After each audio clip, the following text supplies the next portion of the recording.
Lampshades and germicides. Welcome back to Curiosity Forge. I am the Curiosity in the Forge. I have been absent for almost 2 weeks now, I think, and I just thought I'd drop an update to let everybody know what's been happening. I haven't been out of the shop for bad reasons. The biggest thing I've had going on is somewhere around the 8th of January. I decided it was time to discontinue the prescription pain meds that I'd been taking for a year and a half, somewhere around there. But it's one of those weird synthesized things where it takes ages to clear out of your system. So the process of letting that stuff work its way out of my system has been a slow and frustrating process. The improvements in my quality of life are massive.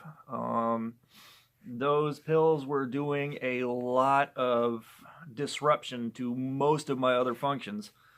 For the sake of either relieving pain or, in the case of when nerves were angry, just making it so I cared less for a few hours. But since I've gotten the third radio frequency ablation, any pain that I have left now is easily controlled with just Tylenol. And while that happened, there was another one that they gave me, which was a Cymbalta, which at low dosage is therapeutic for continual pain relief. And I tapered that down at the same time. And the non-narcotic muscle relaxer tapered down at the same time. And so basically for the last 10 days or so, I've just been an absolute zombie. And this is, again, check yourself before you go in the shop. If you don't think that you're going to be able to make it through there without getting really careless and sloppy, find something else to do.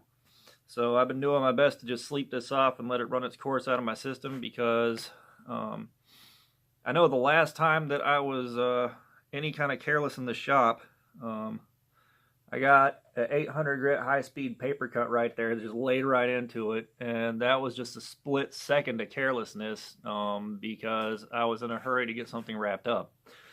And I do know when you get down to like 36 grit, stuff like that, and you have one of those paper cuts, it's going to look like you got hit by a chainsaw. So like I said, the upshot for all that, though, is everything is working smoothly. So that's the good, and the bad is I've been out of the shop, and I'm not sure how many more days I got left before my head's completely cleared up where I feel confident about going back into the shop. And the ugly, the third hammer I mailed it to Ting Ting. And at that point, my first hammer, it's been performing great. It's been doing wonderful things. I made Bob's hammer, and I thrashed on that for a while. It stayed together, and it worked just fine. So I get to making this third hammer, and I mail it out. And oh boy, did I mess up. Oh God. So this is one of those things where I do believe if you're going to be at least sharing your experience, because I'm not sharing a whole lot of active knowledge. I'm sharing a lot of me applying what I remember of what I learned. This is why I say, like, if I do an instructional video or anything like that, it's going to be something I know how to do. Like the Stilson pipe wrench that I restored on video. I know what I'm doing there. I know exactly what I want. I know how to get it done. So yeah, I can say these are the steps you take to get this result, and it's reliable and consistent, and I've done a bunch of them. But for things like making hammers, things like that, no. All I can show you is how I get to a result. It ain't educational. That's for sure. But when he got it, I checked with him to make sure it actually showed up, and I got some very, very honest feedback on it, and the short version is it was unsafe to use. Basically, the work that I did, and especially with that one, I worked a lot harder at drifting the hammer eye out big enough to accept the handle, and I put extra work into spraying the cheeks out farther so that there'd be more surface area for the haft to get friction fit with. what I ended up inadvertently doing by that is smashing the hourglass shape out of the hammer eye, so it wasn't really gripping the head properly. And it also bent one of the faces off to the left a little bit. And what happened there is I was using the ball peen hammer to stipple and press the cheeks in because I didn't have a way to really operate a top and bottom fuller and a hammer at the same time.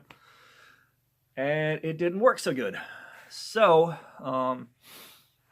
you know, and it's a bummer to find out that you messed up something that badly. But on the other hand, that was absolutely the fastest and most reliable way for me to find out what I did need to fix. Because, you know, I don't have someone here in the shop working with me through 3 or 4 or 5 of them until I've got all the weird spots worked out. You know, when I try to learn something new, usually what happens is I get a basic foundation somewhere and then I make a ton of mistakes and then learn the rest of what I need to know by working through fixing those mistakes, and this is one of those times. So one of the next things I'm going to do is I'm going to go in the shop and I'm going to take some leaf spring and cut like a inch wide strip, something like that, and get that bent over and weld some coil spring in to make a spring fuller so that I can fuller the cheeks in the way most everybody else does it. For I guess most everyone else does it because it works. I mean, but yeah, so I'm going to do that, and I should be able to use the spring fuller to also isolate the heads of the hammer from the body and the cheeks. And that should get a much more proper looking blacksmith's hammer out of the deal.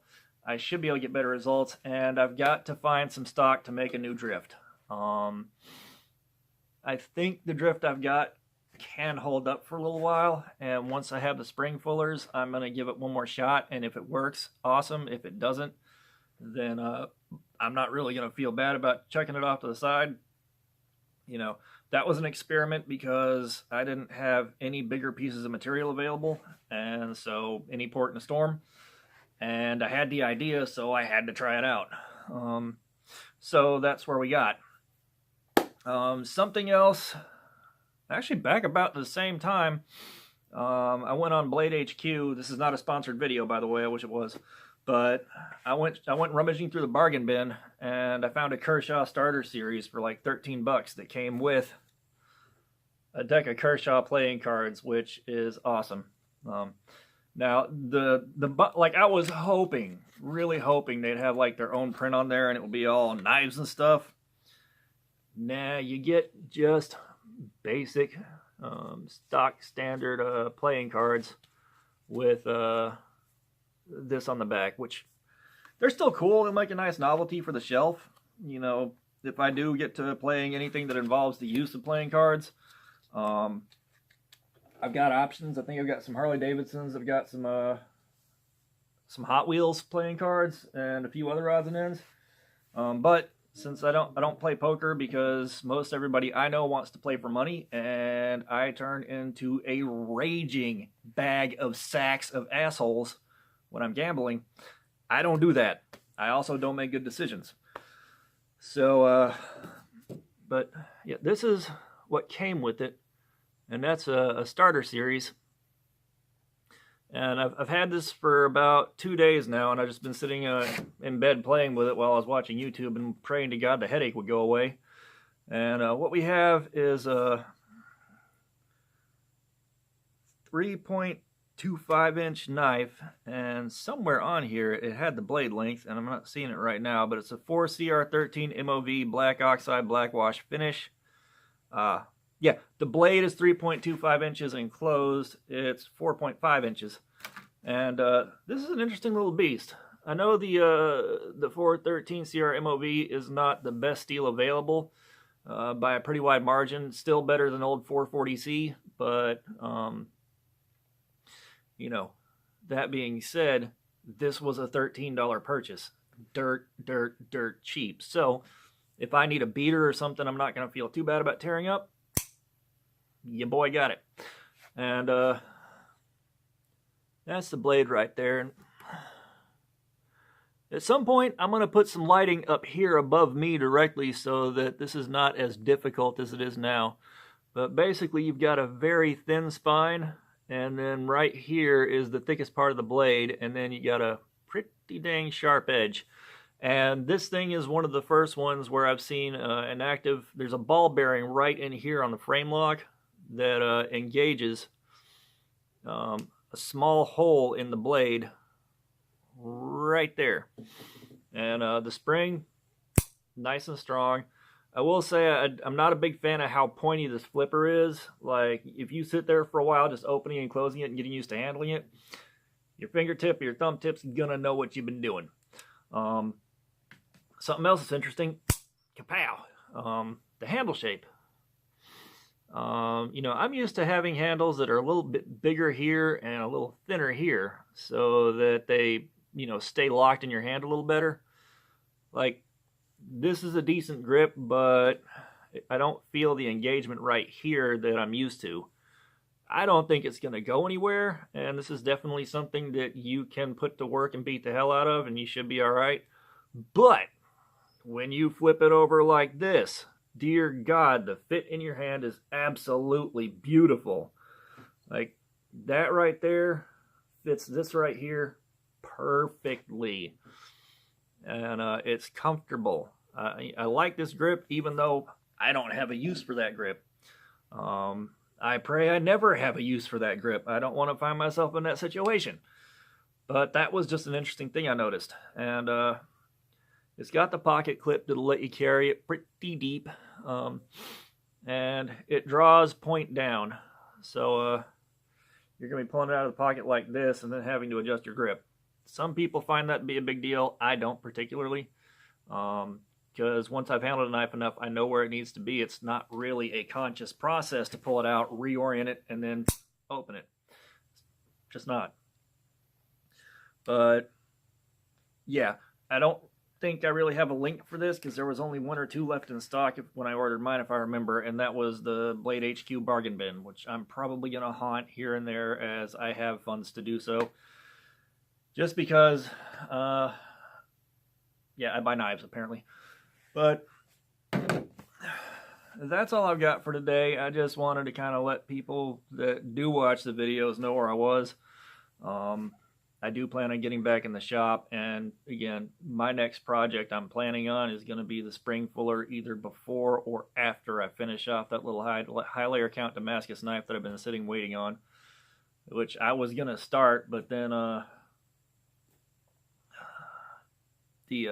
discontinuing the pain meds was a complete arbitrary decision. Like, I was tired of things like having my metabolism slowed down to absolutely glacial speed, but I did not want to go through the washout process that I'm going through now.